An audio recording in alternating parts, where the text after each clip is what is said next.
Bom dia, pessoal. Professor Leandro de novo. Depois desse final de semana, essa loucura que a gente teve das eleições, vou tentar fazer um fechamento muito rápido da minha análise do primeiro turno, ok? Então nós temos hoje o Jair Bolsonaro e o Fernando Haddad, que vão para o segundo turno. Então bate exatamente com o que eu coloquei na minha última análise na sexta-feira, no último vídeo, quem quiser procura lá, que eu falava que existia uma possibilidade matemática do Jair Bolsonaro ganhar no primeiro turno, mas que eu particularmente acreditava, por todos os cálculos que eu havia feito até então, que teríamos um segundo turno, ok? O que foi feito, por que eu demorei um pouquinho, que eu poderia ter feito isso no próprio domingo ou no próprio segunda-feira essa análise, mas eu esperei todos os números fecharem para eu poder jogar na minha planilha, repaginar meus cálculos para ver onde que estava a diferença dos meus erros, ou algum cálculo muito superestimado ou subestimado, e até para poder também entender se os números estavam muito corretos ou estavam divergentes. Houve durante um certo tempo, os números, que a questão toda, há um grau de desconfiança muito grande no sistema eleitoral brasileiro, e eu acredito que uma das formas que a gente tem de tentar reverter isso é entendendo como que os cálculos são feitos. Então, esse cálculo que eu fiz, você pode fazer em casa, até para você poder entender a questão dos votos válidos. Eu tive muitas pessoas da minha família que me entraram em contato. Os votos válidos estão errados, o seu vídeo falava um voto válido, está dando outro voto válido. E, na verdade, foi o seguinte, deixa eu explicar. Os meus cálculos, em momento algum, por favor, pode olhar isso aí, eu falei da abstenção. Eu não podia chutar uma abstenção. Você tem uma estimativa e essa estimativa poderia, por exemplo, contaminar negativamente minhas análises. Então eu falei que a população dos votos válidos ficaria em torno de 104 milhões, 105 milhões.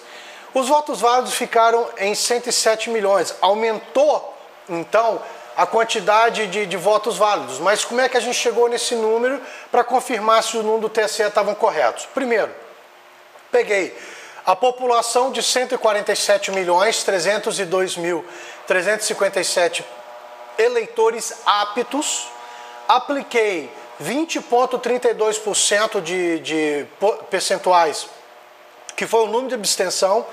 Lembrando que foi o número de abstenção talvez o mais alto, se eu não estiver equivocado, desde 1998. E depois, em cima desse valor, que dá 117.370.518, eu apliquei 6,14 de votos em brancos e 2,65 de votos nulos. E aí nós chegamos numa população de 107.053.650.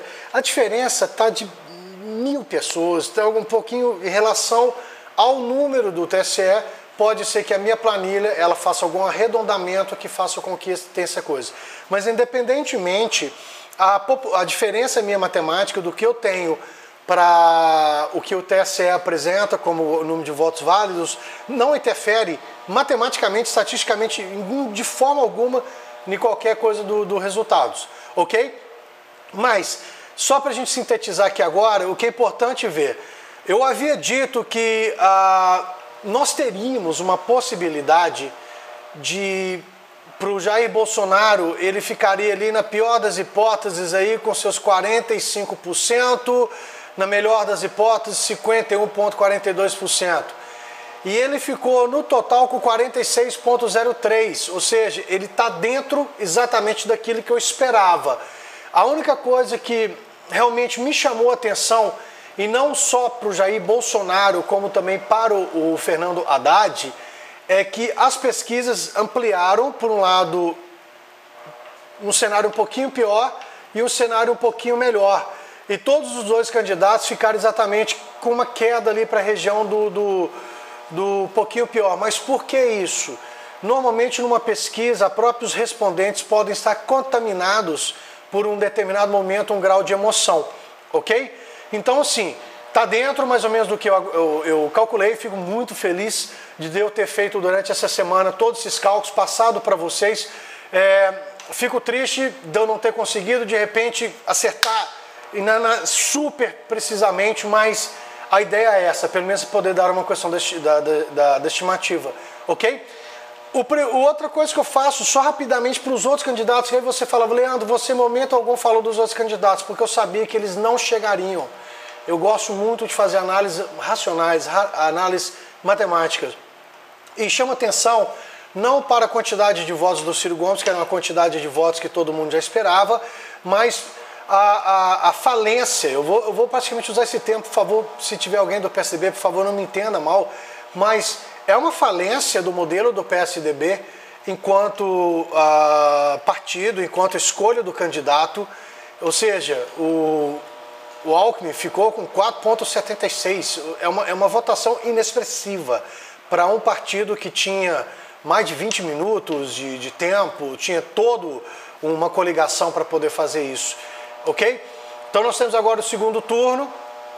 É interessante a gente enxergar como que os arranjos políticos serão feitos, ou seja, quem vai apoiar quem. Já começaram na própria semana passada pessoas de outros partidos já dando apoio para um e para outro.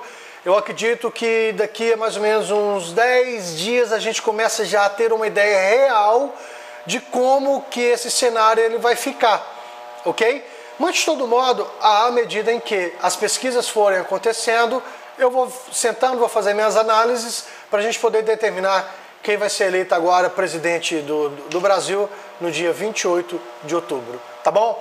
Muito obrigado. Se você curtiu, dá um like aí. Se você está gostando das minhas análises, gente, inscreva-se, compartilhe. Lembre-se o seguinte, esse é o papel que eu tenho tido desde o primeiro dia, do dia 1 que eu estou aqui enquanto fazendo análise para vocês.